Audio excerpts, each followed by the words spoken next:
Well, the whole world now knows the issue in relation to Donald Trump, and many in his inner circle, the campaign manager, the Republican National Committee chairwoman, and close advisors Hope Hicks, Kellyanne Conway and Chris Christie have all tested positive, as has the First Lady, Melania Trump. Some in the Democratic Party have demonstrated their true colours in a most sickening way. Hillary Clinton's Muslim affairs spokeswoman from 2016, Zara Rahim, said, "I hope he dies." As Jennifer Oriel writes today, quote, "If a white Republican staffer called for Barack Obama to die, the media would denounce it as white supremacy. Will Rahim be denounced as a black supremacist?"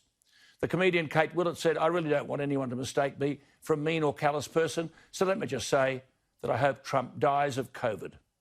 The former ABC journalist and Victorian Labor Party MP Mary Delahunty said, "Thoughts and prayers are with the coronavirus at this difficult time."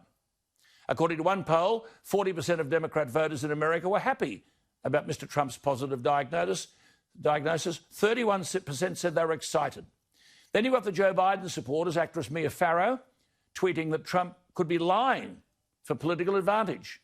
And Bette Midler said the timing was interesting and convenient. When Donald Trump was asked a question in the debate about denouncing white supremacists, an outfit I don't know much about, Proud Boys, the president said he opposed all racist behaviour. Doesn't matter. Trump's still called a racist. But when Joe Biden said in May that black people had to vote Democrat or they weren't really black, Biden's not asked a single question about it. But of course, in this world, if you confront an argument you can't win, just call someone racist. Almost 500 New York police have been injured during the supposedly peaceful protests for race equality since May. As Jennifer Oriel further states today, in a recent case, the organiser of a rally against racism was charged with attempted murder after driving her car into a group of Trump supporters and running over her head. I've long suspected that if the American left continue down this path, Biden cannot win. Interesting to note that Donald Trump has been given an intravenous dose of Regeneron. Regeneron, as I understand it, is part of a class of coronavirus treatments known as monoclonal antibodies. Antibodies are proteins made by the body's immune system that recognise, bind and neutralise an invading virus. He's also reportedly had his first dose of remdesivir and other immune system boosters like zinc and vitamin D. This is interesting stuff because I've talked about all of this before. I was just going through my notes as to when I last mentioned remdesivir. Bill Gates has been talking this up. But I also made comment back in April that mass-market drugs like hydroxychloroquine and remdesivir were then being touted as capable of reducing fatality rates in coronavirus. So the president becomes something of a test case. What's this now mean with an election on November 3? Professor Timothy Lynch is the Associate Professor of American Politics at the University of Melbourne. He joins us. And Timothy Lynch, thank you for your time. Could this have politically positive and negative consequences, depending on how severe the illness is? What are the negatives? Good evening, Alan. Well, the negatives for Trump are that the single most important part of the campaign is Trump himself. He's a one-man political movement. And to remove him from the campaign trail, he's been addressing huge, fervent crowds, certainly in comparison to the Democrats, in airport hangars all over the battleground states in the Midwest and Florida. To prevent him doing it, the fact that he looks likely that he's going to have to stop doing that, I mean, not impossible that he's going to stop, but it looks likely, has denied to his campaign its single greatest source of strength, which is the character, the physicality, the presence of the president himself. Yes, I think that's the key disadvantage. You said he's traded on his strong man image for decades. Because of what he said in the past about coronavirus, does he face any humiliation as a result of the fact that he's contracted it?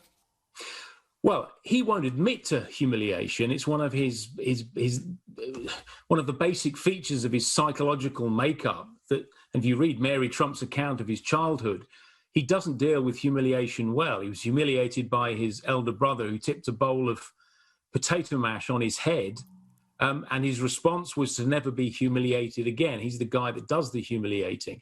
No, so I think, Alan, well, the way he will spin this is that I face down coronavirus. Yep. For many of the reasons you've described in your statistical abstract there, he will be able to claim most of the world, including those who he will pitch as public health socialists have said this is the end of mankind. But I, Donald Trump, have faced down this virus. Let's open up the economy. Why are we living as if we're all on the verge of mass extinction? And of course, so I think he's too much of a political master not to turn this to his advantage, unless he gets really sick. He's not the first president to be sick, of course. We've known leader Boris Johnson, and the Brazilian President Bolsonaro has had a mild dose. And, of course, it is true that in America, where the percentage of the whole population have died is 0.065%. And in the past, of course, when presidents have faced a sickness or some threat, Ronald Reagan, for example, nearly died from an assassin's bullet, but he won a big majority in 1984. There are other examples of that. Kennedy was assassinated. Lyndon Johnson won in a landslide the next year. So sickness and death don't mean you lose the White House, do they? No, I think that's a very good point, Alan, that if you looked at, of course, no incumbent president wants to die, but the effect on their party is generally positive. If the 8 men that have died in that office, 7 have handed the keys to the White House to their vice president.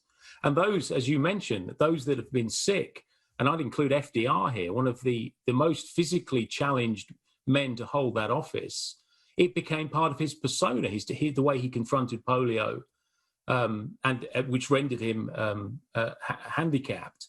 And also Ronald Reagan, very good example, that he turned that assassination attempt into a remarkable winning campaign in 1984. So if you can get ill, or you can have an attempt on your life and come through it, there's a way of turning that to your political advantage. That there's enough in the history of this office to suggest that's something that Trump might care to think about. Good on you. Good to talk to you, Timothy. Thank you for your time. You're very welcome. Professor Timothy Lynch is the Associate Professor of American Politics at the University of Melbourne.